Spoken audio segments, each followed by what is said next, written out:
Okay, people always say, I want a flapper dress. A flapper is not a style of a dress, a flapper is a lifestyle. And these are girls who bobbed their hair, wore short skirts above the knee, rolled their stockings down, smoked, drank gin, all that kind of stuff.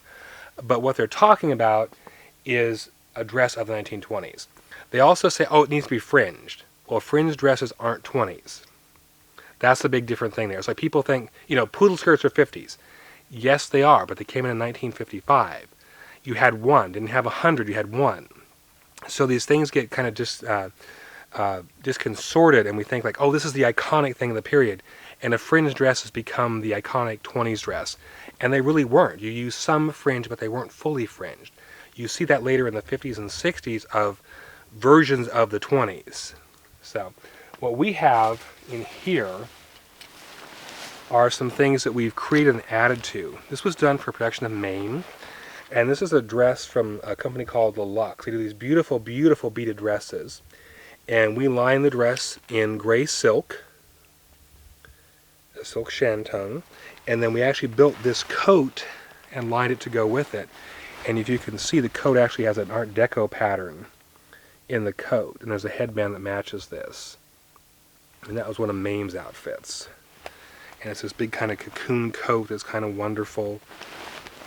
You can see all the funness to it. And then she would have a headband with a big old feather on it. That was a lot of fun. And everyone, again, tends to think things are black, and they're really not. You're seeing things out of color context. We have stuff like this dress is, again, a Lux dress that we redid a little bit of stuff for Thoroughly Modern Millie. And it gives you kind of a peacock color, this purple and green. And we have this dress in red, we have it in gold, we have it in black. It's a great dress. Looks really pretty on. We have a purple with a pink undertone. And whatever you put underneath it changes the color, which is so cool. And there were vivid colors in this period. And I will show you a fringe dress too, just because we do have a few of them.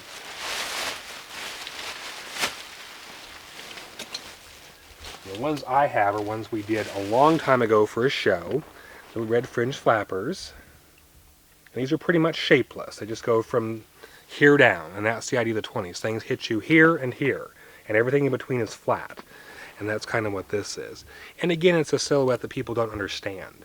They want to see things that are fitted and tight and so forth. And we have that problem with a lot of periods, is they fit a certain way, and people think that, oh, it's a 40s dress, so it's cut really low. They're not. And the same thing with the 20s. This is another really great dress. This is the beaded on chiffon kind of piece. That's a new one also from the Lux. Beautiful color. Great texture. Great texture. I love that piece.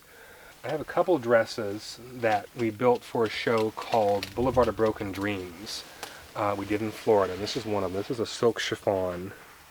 Real pretty iridescent silk chiffon. There's a green silk one that matched this. And then she had a green velvet coat on. And this was done for a number called A Cup of Coffee, A Sandwich, and You.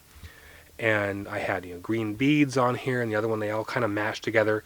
And the director's like, well, could you close the coats up? So it's like, well, why would we make pretty dresses underneath here? It has an asymmetrical hem at the bottom. It's, kind of like this. Kind of a curved shape, so it's longer on the sides, which is sort of typical in some of the dresses. But it's a very pretty piece.